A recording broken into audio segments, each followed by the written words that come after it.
नमस्कार जी सभी को। तो आज का जो हेल्थ सेशन है वो है, उसका हमारा जो टॉपिक है वो है डायबिटीज। इसके बारे में आज बात करेंगे।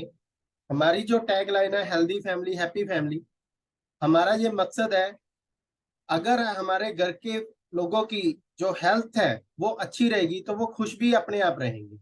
तो इसीलिए हमने ये टैगलाइन दी है हेल्दी फैमिली हैप्पी फैमिली। तो आज हम डायबिटीज के बारे में कुछ बातें शेयर करेंगे। अगर हम ग्लोबली बात करें, जो डायबिटीज है वो लगभग पूरे वर्ल्ड में 382 मिलियन लोगों को है। और आने वाले ये 2013 का सर्वे है, और ये आइडिया है लगभग 2035 तक ये इंक्रीज होके 592 मिलियन तक पहुंच जाएगी। मतलब इतने लोगों को डायबिटीज होगी। और इंडिया में अगर बात करें तो इंडिया को डायबिटीज का कैपिटल बोलते हैं।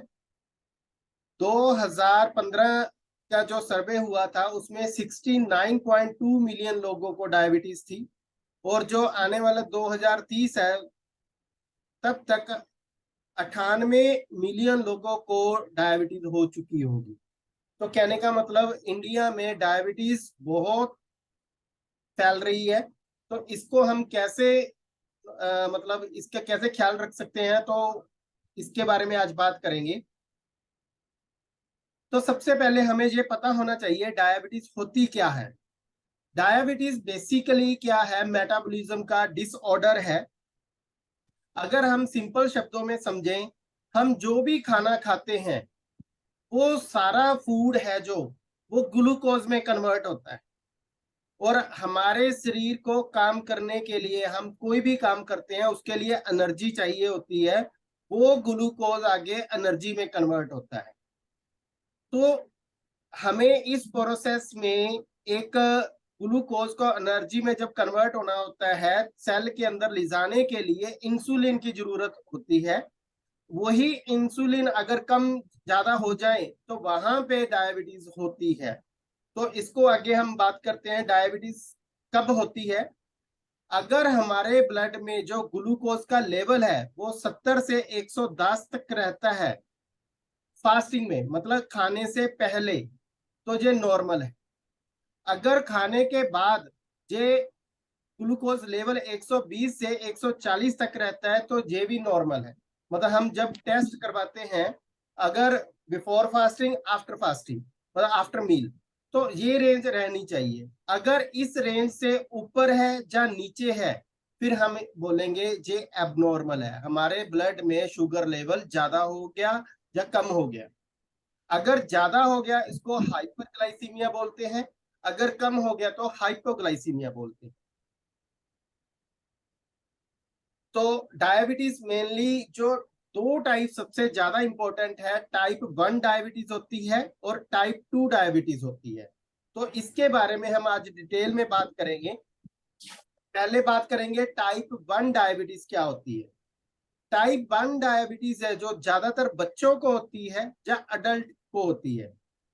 जिनकी उम्र 30 साल से कम है उनको ज्यादा होती है। और ये कभी भी हो सकती है, ऐसा नहीं 30 साल से पहले, कभी भी हो सकती है। और देखा गया है ज्यादातर ये बच्चों में होती है टाइप 1 डायबिटीज। और 10% लोग टाइप 1 डायबिटीज के प्रभावित हैं। ये होती क्यों है? जैसे क्या होता है, कई बार कोई जैसे बीमारी हो गई, कोई वायरस अटैक कर जाता है। और जो इंसुलिन जो बनाता है, हमारा एक बॉडी में पार्ट होता है पैनक्रियास, जिसमें बीटा सेल होते हैं और वो हमें इंसुलिन प्रोवाइड करवाते हैं। और फिर क्या होता है, जब वो वायरस के कारण ऑटो एंटीबॉडीज की बॉडी की एंटीबॉडीज के कारण अगर वो बीटा सेल खराब हो गए, फिर वो इंसुलिन बनाना बंद कर देता है, तो उसको टाइप 1 डायबिटीज बोलते हैं। इसमें बॉडी अंदर से इंसुलिन नहीं बनाती, इसीलिए हमेशा बाहर से ही हमें इंसुलिन लेने पड़ते हैं। आपने देखा होगा जैसे ही टाइप 1 डायबिटीज वाले खाना खाते हैं उसके तुरंत बाद उनको इंजेक्शन लगाना पड़ता है। और ये पूरी लाइफ यही प्रोसेस चलता रहता है। कारण क्या है? क्योंकि टाइप 1 डायबिटीज में बॉडी इंसुलिन नहीं बनाती। और इसके बाद टाइप 2 डायबिटीज का बारे में बात करते हैं। ये आजकल कॉमन है, 90% लोग हैं जो वो टाइप टू है जो डायबिटीज उससे अफेक्टेड है। और ये ज्यादातर जिनकी उम्र 30 साल से ऊपर है उनको होती है। और ये टाइप 2 डायबिटीज जो है वो टाइप 1 से ठीक है, तो टाइप 1 वाले में तो बहुत कम चांसेस है, मतलब ठीक होने के ना के बराबर ही है। लेकिन टाइप 2 डायबिटीज को हम कंट्रोल कर सकते हैं।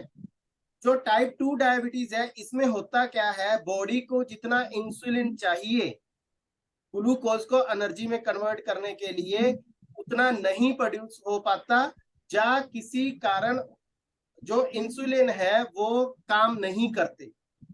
तो इसको हम एक अच्छे से समझते हैं। पहले ये समझते हैं भी हमारी बॉडी के अंदर इंसुलिन करते क्या है। आपको एक पिक्चर दिख रही होगी जिसमें मैंने, आप ध्यान से देखोगे अगर, तो इसमें क्या है, जो ब्लैक ब्लैक डॉट है ये हमारा सारा ग्लूकोज है। ये जो ब्लैक ब्लैक डॉट है ये हमारा सारा ग्लूकोज है। और जो मैंने एक बनाई है ब्लू कलर की एरो के साथ ट्रायंगल सी बनाई है, ये एक तरह की चाबी है जिसको हम इंसुलिन बोलेंगे। अब हमने जो भी खाना खाया वो सारा ग्लूकोज में कन्वर्ट होता है, मतलब ब्लैक ब्लैक डॉट में कन्वर्ट हो गया ये। और ये इंसुलिन क्या करते हैं, ये मैंने इधर सेल दिखाया हुआ है, सेल का जाके ताला खोलते हैं, मतलब इंसुलिन एक चाबी का काम करते हैं। सेल का जाके ताला खोलते हैं और ग्लूकोज उसके अंदर चला जाता है और एनर्जी में कन्वर्ट होता है। ये प्रोसेस है इंसुलिन का, ये रोल है, जस्ट एक चाबी है हमारी बॉडी के अंदर जो सेल का ताला खोलने के काम आती है। अब होता क्या है, जो टाइप 1 डायबिटीज है, जैसे मैंने कहा बॉडी इंसुलिन नहीं बनाती, आप देख रहे होगे जहां पे टाइप 1 डायबिटीज में कहीं पे भी कोई चाबी है ही नहीं, इंसुलिन है ही नहीं, सारे का सारा ग्लूकोज ही है। बाहर से हमें इंसुलिन देने पड़ते हैं। इसीलिए कहते हैं टाइप 1 डायबिटीज में जैसे ही पर्सन खाना खाता है उसी टाइम इंजेक्शन लगाना पड़ता है, क्योंकि सेल का ताला खोलने के लिए कोई चाबी है ही नहीं। और अब बात करते हैं टाइप 2 की। टाइप 2 डायबिटीज में क्या होता है, इंसुलिन तो बनते हैं, क्या होता है जैसे आपने ऊपर वाली स्ट्रक्चर देख रहे हो उसमें क्या है भी, सेल का ताला खोल रहा है, इंसुलिन सेल का ताला खोल रहा है। और नीचे वाले में इंसुलिन तो है लेकिन सेल का ताला नहीं खुल रहा। वो किसी कारण इंसुलिन इस तरह से प्रॉपर काम करना छोड़ गए, या ये कह सकते हैं जितना हमारे पास ग्लूकोज है उतने चाबियां नहीं है ताला खोलने के लिए। तो इसको टाइप 2 डायबिटीज बोलते हैं। कहने का मतलब हमें 100 चाबियां चाहिए लेकिन 60-70 चाबियां हैं, ताला खोल देती हैं, लेकिन 30 चाबियां हमारे पास नहीं है, जिसके लिए डॉक्टर बाहर से हमें टैबलेट देता है, बाहर से हमें इंसुलिन लेने पड़ते हैं, फिर जाके वो चाबियां खुलती हैं, फिर जाके ब्लड में जो शुगर लेवल है वो कम होता है। तो ये था इंसुलिन का रोल, कैसे हमारी बॉडी के अंदर ग्लूकोज के अंदर कन्वर्ट होती है एनर्जी। और कौन से सिम्टम है जिसके कारण डायबिटीज होती है, कैसे पता चलेगा, ऐसे कौन से साइन है, कौन से सिम्टम है जिससे हम पता लगा सकते हैं हमारे ब्लड में शुगर लेवल इंक्रीज रहता है। तो सबसे पहले जिसको भी डायबिटीज की प्रॉब्लम आएगी या आनी शुरू होगी उसको प्यास बहुत लगेगी, उसको प्यास बहुत लगेगी, बहुत ज्यादा मतलब प्यासा फील करेगा, और बार बार बाथरूम आएगा उसका, बिना किसी कारण उसका वेट लॉस होता जाएगा, थकावट बहुत ज्यादा रहेगी, और आंखों में ब्लड विजन हो जाएगी, मतलब धुंधला धुंधलापन दिखाई देगा, हाथ और पैर सोने लग जाएंगे, नंबनेस एंड टिंगलिंग, मतलब हाथ तो हाथ भी सोएंगे पैर भी सोएंगे, और उनकी स्किन पे हल्की हल्की खुजली होएगी। और जो भी अगर कोई जख्म हो गया वो बहुत धीरे धीरे ठीक होएगा। ये सारे साइन और सिम्टम्स है जिसके कारण हम पता लगा सकते हैं भी हमें डायबिटीज के शिकार हो सकते हैं। तो इसके बाद बात करते हैं ऐसे कौन से फैक्टर है जिसके कारण टाइप 2 डायबिटीज है जो वो आने के चांसेस होते हैं। सबसे पहला ओबेसिटी, मोटापा, ये एक बहुत बहुत बड़ा कारण है डायबिटीज का। जिनका डायबिटीज आनी है या आएगी उसका पहला कारण मोटापा होगा। दूसरा फैमिली हिस्ट्री एंड जेनेटिक्स, अगर किसी के फैमिली मेंबर में डायबिटीज की प्रॉब्लम है तो चांसेस हैं आने के, वो कभी भी आ सकती है, इससे हम परहेज कर सकते हैं, लेकिन आ कभी भी सकती है। फैमिली हिस्ट्री में अगर जैसे पेरेंट्स को है तो बच्चों को आएगी। अनहेल्दी ईटिंग हैबिट, कई बार हमारा खान पान ठीक नहीं है, हम कुछ ऐसी चीजें खाते रहते हैं जिसके कारण बॉडी के जो पैनक्रियाज है वो ठीक से काम नहीं कर पाते। लैक ऑफ एक्सरसाइज, एक्सरसाइज अगर हम नहीं करते, चाहे पैदल नहीं चलते, तो भी हमारे पास डायबिटीज आने के चांसेस हैं। न्यूट्रिशनल डेफिशिएंसी, कुछ ऐसी चीजें जो हमारे पैनक्रियास को स्ट्रॉन्ग करती हैं, अगर वो हम नहीं खा रहे तो भी हमारे पास क्या होगा, डायबिटीज की प्रॉब्लम आएगी, क्योंकि इंसुलिन बनने कम हो जाएंगे। अगर हमारा एचडीएल लो होएगा, कोलेस्ट्रॉल लेवल है जो एचडीएल वाला वो लो है और ट्राइग्लिसराइड हाई है, तो भी डायबिटीज आने के चांसेस बहुत ज्यादा हैं। और डायबिटीज के कारण हमारे जो मेन ऑर्गन है, heart, kidney, liver, nervous system, brain, ये सारे के सारे हाई रिस्क पे रहेंगे। और सबसे पहले अफेक्ट जो होगा हमारी किडनी पे होगा।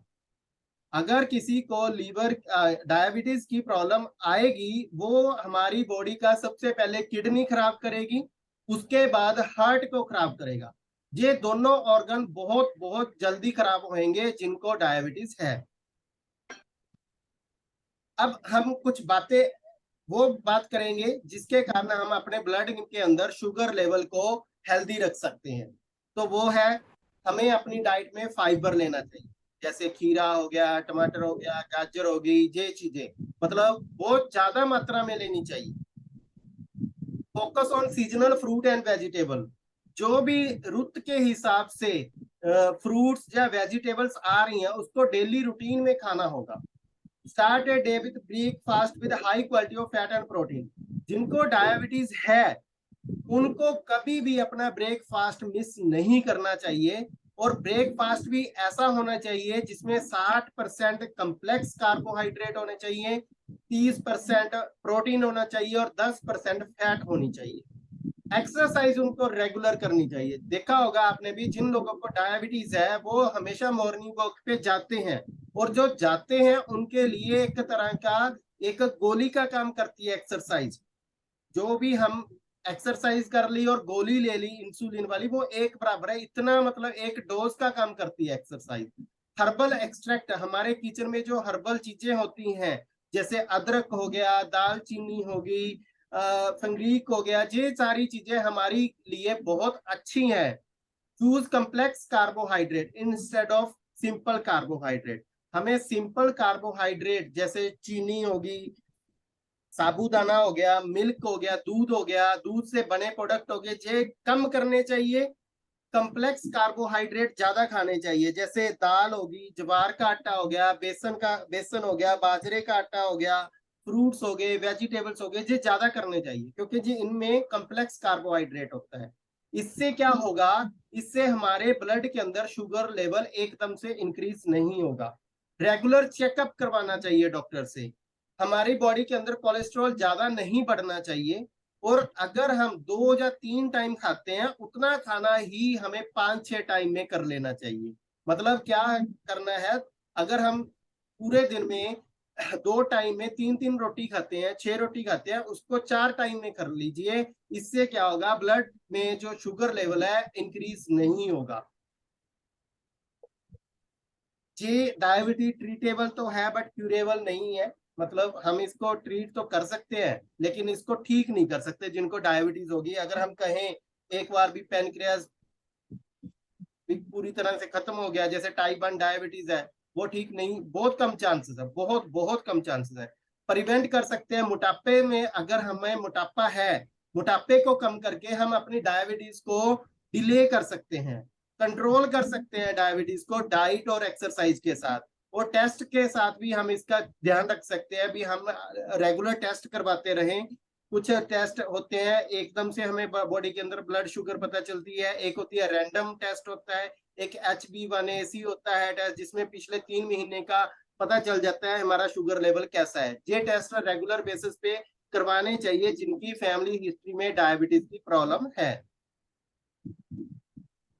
सोल्यूशन क्या है? तो इसके अल्टरनेट सोल्यूशन भी हैं, जैसे फाइबर।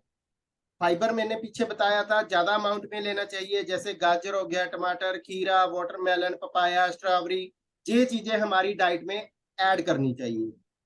बट जिनको डायबिटीज है उनको बनाना, खजूर, अंगूर, मैंगो, आम, ये चीजें नहीं खानी, अवॉइड करना है। इससे क्या होता है, हमारे जो ब्लड में शुगर लेवल है ज्यादा टाइम के लिए रहता है, तो इन चीजों को अवॉइड करना है। लेकिन फाइबर जो से ऊपर लिखा हुआ है ये हमने ज्यादा अमाउंट में खाना है। और इसका एक अल्टरनेट सोल्यूशन भी है, अगर हम रेगुलर बेसिस पे इन चीजों को नहीं खा रहे या हमारे पास बिजी शेड्यूल के कारण नहीं खा पाते, तो हमारे पास एक अल्टरनेट सोल्यूशन है, एमवे का न्यूट्रीलाइट फाइबर, जो हमें प्रोवाइड करवाता है, फाइबर प्रोवाइड करवाता है। और सुबह और शाम अगर हम एक चम्मच एक गिलास पानी में ले लेंगे तो हमारे क्या होगा, जो फाइबर की कमी है बॉडी के अंदर वो पूरी हो जाएगी, जिससे हमारा ब्लड शुगर लेवल है वो मेंटेन होता रहेगा। मतलब कोशिश होगी भी बॉडी के अंदर जो फाइबर के कारण साइड इफेक्ट, फाइबर के कारण हमारी बॉडी की सफाई होनी चाहिए वो होती रहेगी। प्रोटीन, जिनको डायबिटीज है उनको प्रोटीन अच्छी अमाउंट में लेना चाहिए, क्योंकि जिनको डायबिटीज है उनको क्रेविंग भी ज्यादा होती है, लेकिन प्रोटीन हमें उस क्रेविंग को भी कम करता है। प्रोटीन किन चीजों में पाया जाता है?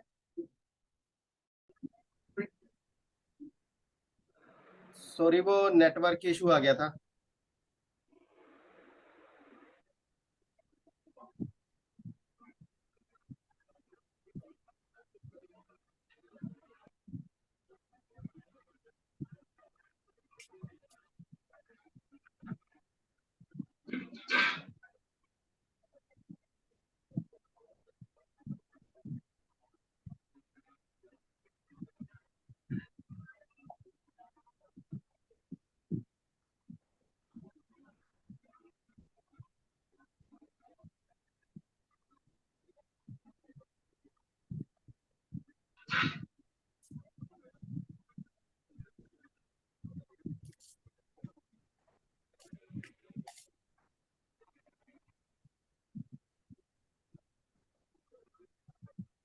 प्रोटीन हमारे पास जैसे बात कर रहे थे, मिल्क में, सोयाबीन में, ग्रीन पीस में, दालों में, पनीर में, बादाम में, एग में, चिया सीड, और नॉन वेज में, इन सभी चीजों में प्रोटीन पाया जाता है। और प्रोटीन हमें डेली बेसिस पे लेना चाहिए। अगर हम ये चीजें ले सकते हैं तो बेस्ट है, वरना इसके साथ हमारे पास एक अल्टरनेट सोल्यूशन भी है। एमवे न्यूट्रीलाइट हमें प्रोवाइड करती है ऑल प्लांट प्रोटीन पाउडर, जिसका एक स्कूप है जो 10 ग्राम का, उसमें 8 ग्राम हमें प्रोटीन प्रोवाइड करता है ये। और ये बिल्कुल टेस्टलेस है, जिसको हम दूध में, दही में, लस्सी में, सब्जी में, किसी भी चीज में ले सकते हैं। और जिनको डायबिटीज है उनको इन दोनों में से एक ऑप्शन जरूर अपनाना चाहिए, चाहे तो वो अपनी जो डेली की रूटीन में डाइट है उसमें से प्रोटीन पूरा करें, वरना इसका एक अल्टरनेट सोल्यूशन जरूर लें, प्रोटीन जरूर लें। इसके साथ ही हमारे पास कुछ हर्बल एक्सट्रैक्ट है जो हमारी किचन के अंदर होते हैं, जैसे अदरक हो गया, दालचीनी होगी, फेनुग्रीक हो गया। ये क्या है, हर्बल एक्सट्रैक्ट है। अगर हम ये लेते रहेंगे तो जिससे क्या होगा, हमारा जो पेनक्रियाज है उसके अंदर बीटा सेल है वो इंसुलिन बनाते रहेंगे। कहने का मतलब जो हमारा पुर्जा है बॉडी के अंदर, पेनक्रियाज, उसको स्ट्रोंग रखेगा ये। इसका अल्टरनेट हमारे पास मधुनाशनी है। ये क्या करेगा, इंसुलिन बनाने में हेल्प करेगा। हमारा जो पेनक्रियाज है, जिसने इंसुलिन, जो मशीन है कहने का मतलब, उसको ताकत देती रहेगी लंबे समय तक, जिससे क्या होगा, हमारा वो पेनक्रियाज है लंबे समय तक इंसुलिन बनाने में हेल्प करता रहेगा। डायबिटीज है जो वो डिले होती रहेगी। और जिनको फैमिली हिस्ट्री में डायबिटीज है उनको ये जरूर लेना चाहिए, चाहे अपने डाइट में अदरक ऐड करें, दालचीनी ऐड करें, या एमवे न्यूट्रीलाइट जो हमें मधुनाशनी सुनती है, इसमें भी दालचीनी, अदरक है, और गुरमार नाम का पत्ते हैं, ये भी हमारे पेनक्रियाज में स्ट्रॉन्ग करने में हेल्प करेगा। और इसके साथ ही हमारे पास है विटामिन एंड मिनरल्स। अभी आपने देखा होगा, जैसे इंसुलिन हमने बात की है, बहुत सारे लोगों को ये प्रॉब्लम है। जैसे मैं एक सिंपल एग्जांपल देके समझाता हूँ। जब बॉडी में हीमोग्लोबिन की कमी होती है तो डॉक्टर हमेशा क्या कहते हैं, आयरन वाली चीजें खाओ, आयरन खाओ। हमें ये चीज नॉर्मली पता है, आयरन एक मिनरल है, जब खून की कमी होगी तो आयरन खाना है। वैसे ही हमारे पेनक्रियास के लिए एक क्रोमियम मिनरल है, जिसकी डेली रूटीन में बात नहीं होती। क्रोमियम मिनरल है जो हमें खाना चाहिए, जो हमें मिलता है मक्की से, पत्त गोभी से, ब्रोकली से, वीट से, इन चीजों से मिलता है। इसकी डेफिशिएंसी के कारण हमारा ये पुर्जा कमजोर होता जा रहा है।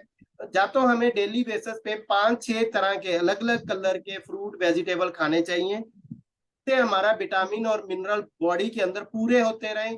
या इसके साथ हमारे पास एक अल्टरनेट सोल्यूशन है, एमवे न्यूट्रीलाइट हमें multi vitamin and multi mineral provide करती है, जिसमें सारे विटामिन और मिनरल है। इसके साथ ही ये मेरा आज का सेशन था। Thank you. Over to Rinku ji. अगर किसी का कोई क्वेश्चन है जब, तो वो भी पूछ सकते हो। ओवर टू रिंकू जी। जी बहुत बहुत धन्यवाद, आपने काफी अच्छे से बताया आज।